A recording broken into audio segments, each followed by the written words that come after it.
It was the middle of winter in Sundance, Utah.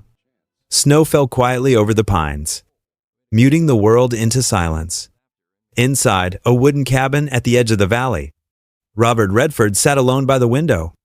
His once golden hair had turned silver, and the lines across his face no longer belonged to the movie star America once adored. They belonged to a man who had outlived almost everyone he loved. That morning, for the first time in decades, Redford agreed to speak to a journalist. But his voice was nothing like the confident one from his films. It was slow, cracked, and filled with pauses. He didn't talk about fame, or politics, or the movies that made him an icon. He talked about loss, about silence, about the unbearable cost of success. "I thought if I just kept working," he whispered, "I could outrun grief. But grief doesn't care who you are. It waits." For most of his life, Robert Redford was the man who had everything: beauty, money, purpose, control. Yet behind that image of calm perfection was a private world built on isolation. He buried himself in work after losing 2 sons, built Sundance as both a refuge and a prison, and slowly withdrew from the noise of Hollywood. He became, in his own words, a man allergic to applause. Now, at 89, Redford finally admits what he spent half a century denying, that every success he ever had was shadowed by guilt, and that the silence he sought in the mountains was not peace, but punishment. The room grew quiet again. The fire crackled softly. The man who once defined the American dream now sat staring into the pale winter light, as if searching for the faces he had lost. Who is Robert Redford when the cameras stop rolling?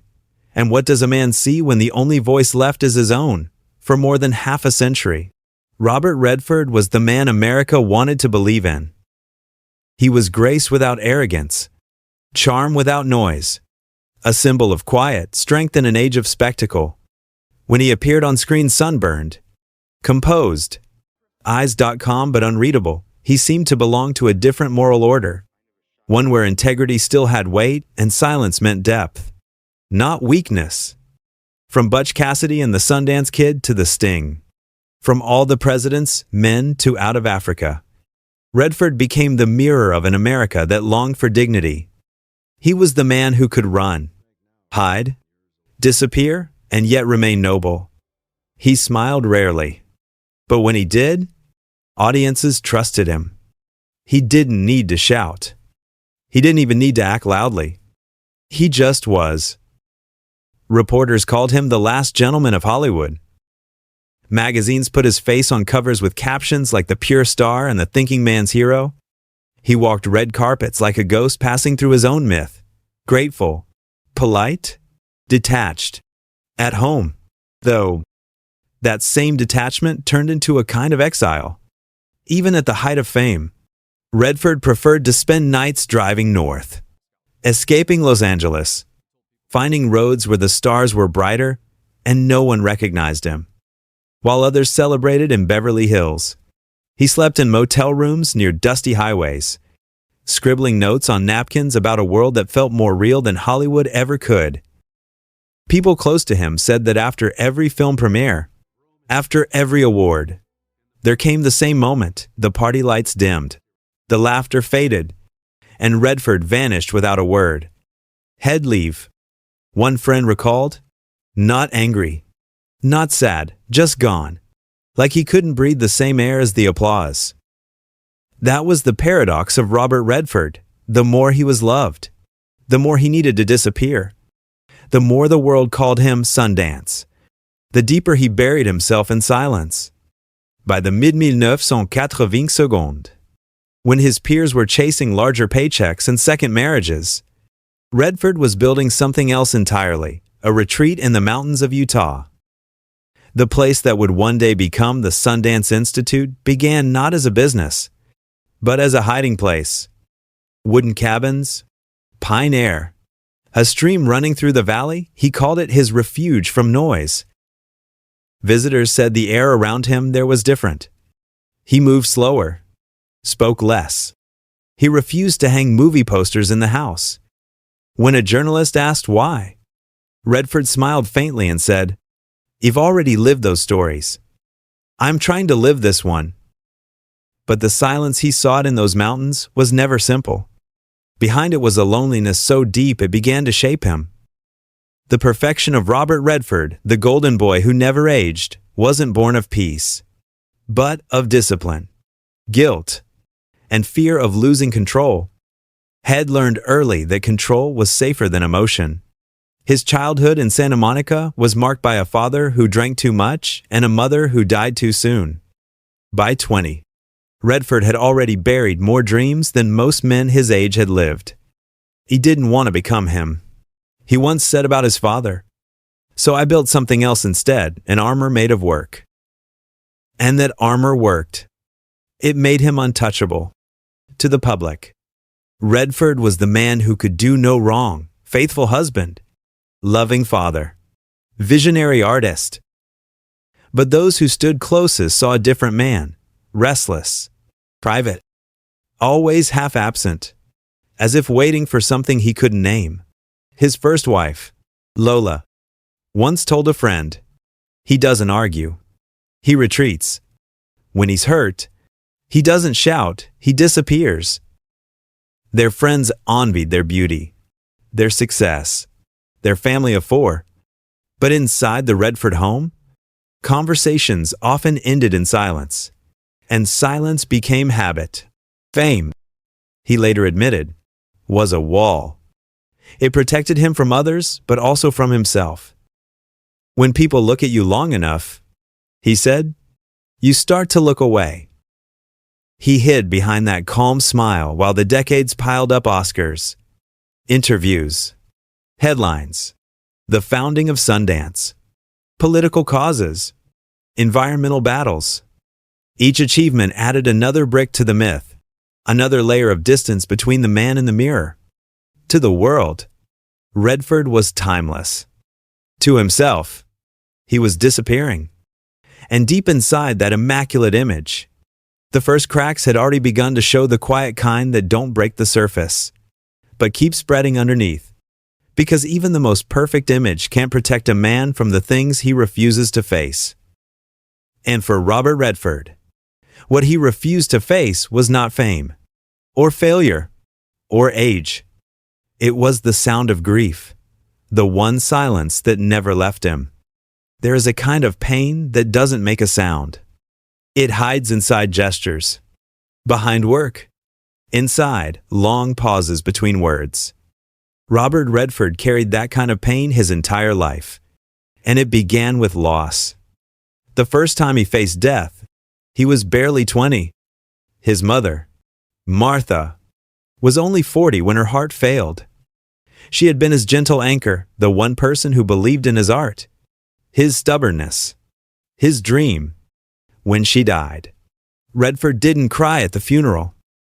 He simply stood there, staring at the coffin, fists clenched in the pockets of his suit, as if trying to memorize the weight of grief. "I didn't know how to grieve," he once said, "so I learned how to work." That decision to replace pain with motion would define the rest of his life.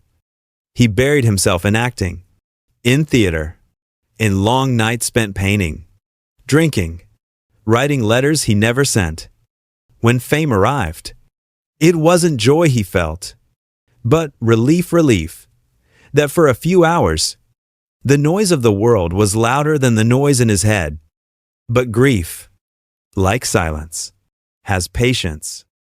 It waits, and it found him again, years later, in the cruelest way imaginable through his children.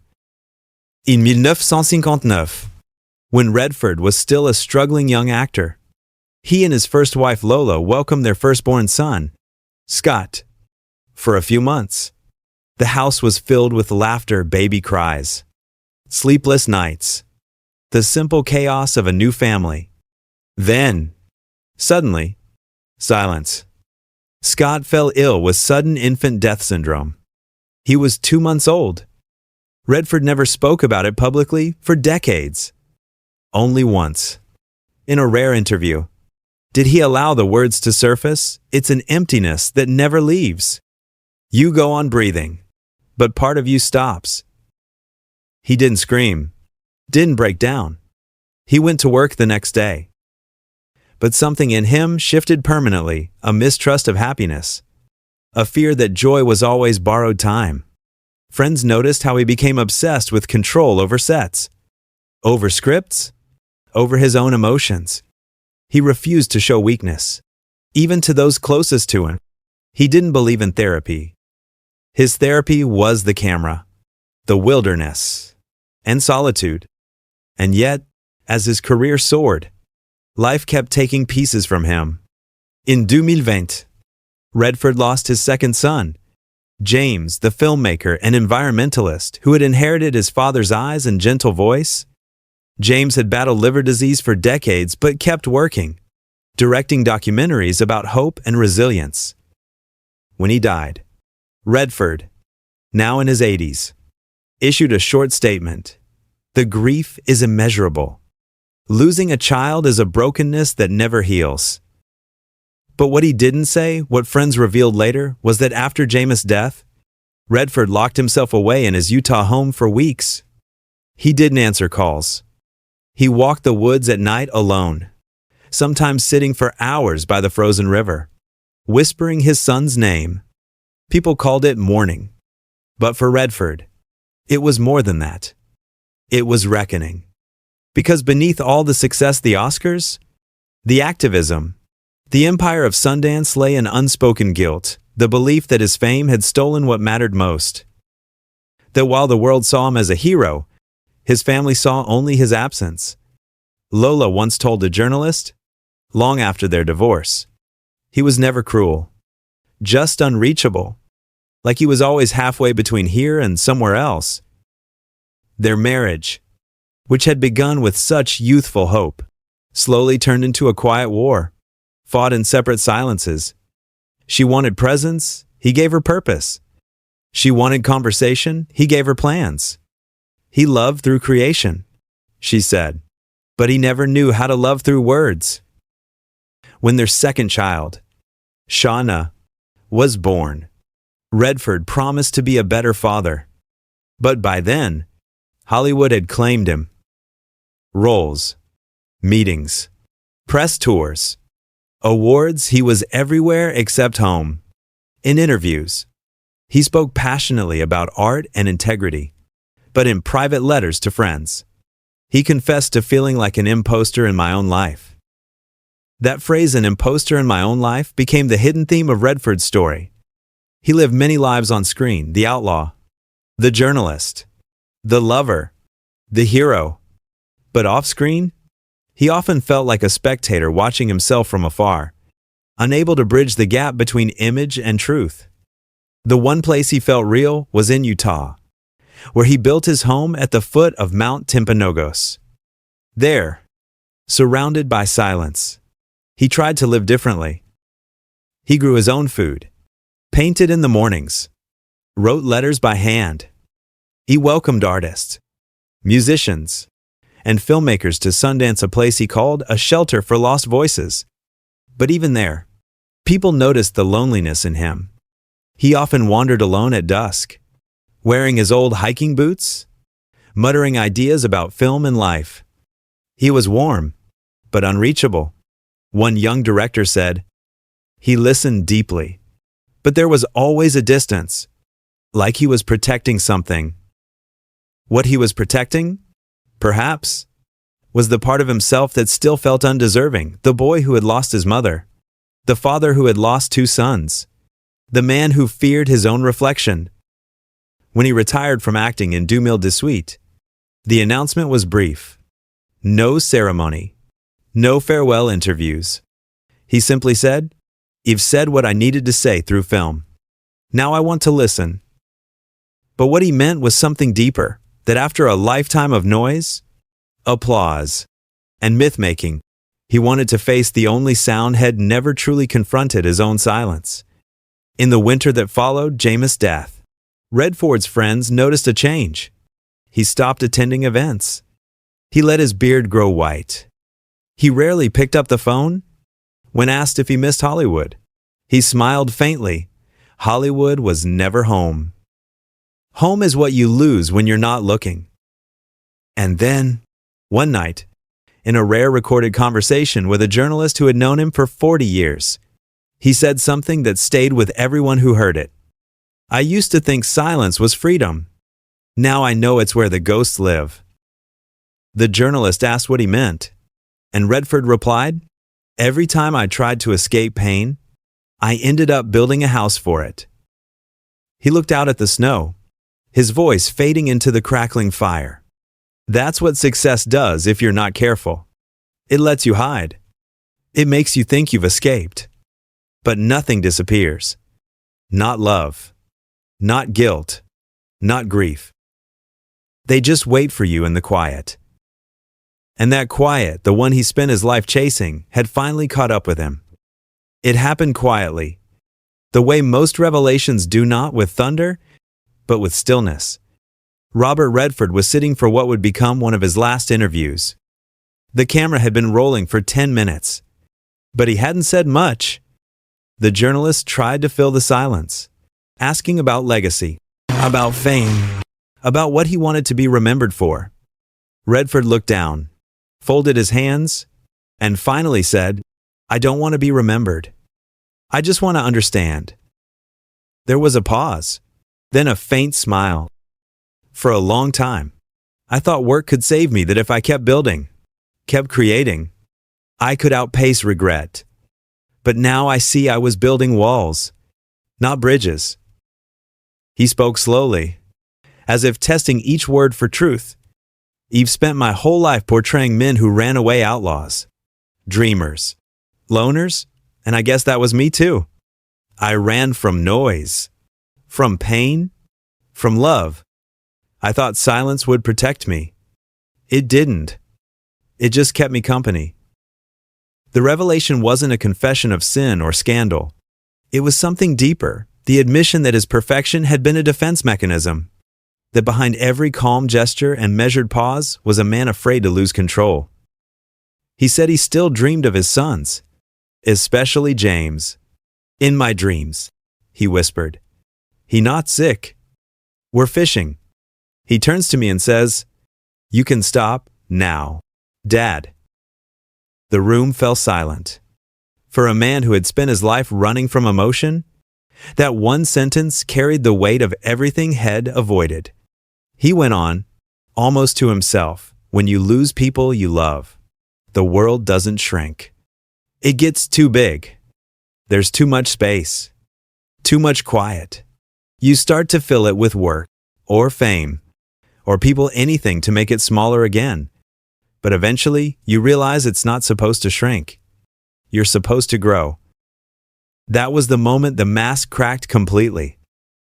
The man who had defined composure, who had taught generations of actors the power of restraint, was now trembling. But there was grace in it, a raw, unfiltered humanity that fame had never allowed him to show. He looked directly into the lens. "You know, people talk about peace like it's an achievement, something you reach. But peace doesn't come from getting everything right. It comes from finally being willing to be wrong." For a second, it felt like he was speaking not to the interviewer, but to every version of himself, the young dreamer painting in Paris, the father holding his first child, the legend shaking hands on a red carpet, the widower walking through snow. That's when the journalist asked the question no one had dared to ask before. If you could go back, what would you tell the man you were at 30? Redford closed his eyes. After a long pause, he said softly, "I'd tell him to stop pretending strength is the same as silence, and that it's okay to need people." Then, almost as an afterthought, I'd tell him to go home more. Outside, the wind howled across the Utah Valley. Inside, Redford sat in that small circle of firelight, fragile and unguarded. The myth had faded. Only the man remained, a man who had loved, lost, built, and buried, and who finally dared to look at the ruins without flinching. In that instant, the entire story of Robert Redford condensed into a single truth. Silence had never been his escape.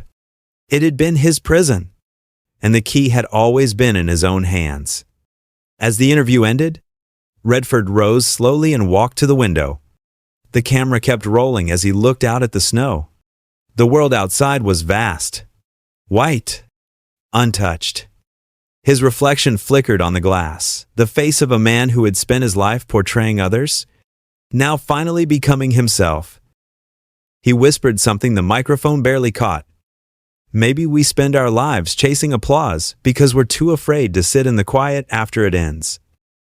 Then he turned away, leaving behind a silence that was no longer punishment but understanding. When winter turns to spring in Utah, the snow around Sundance melts slowly, revealing small green shoots of grass beneath the ice. Locals say that's the season when the mountains breathe again, when the silence changes from mourning to renewal. Robert Redford loved that sound. Not the applause of crowds, but the soft murmur of the world coming back to life. In his later years, he spent mornings on his porch watching the light move across the valley, a cup of black coffee in his hands. His dogs asleep by his feet? He didn't speak much anymore. He didn't need to.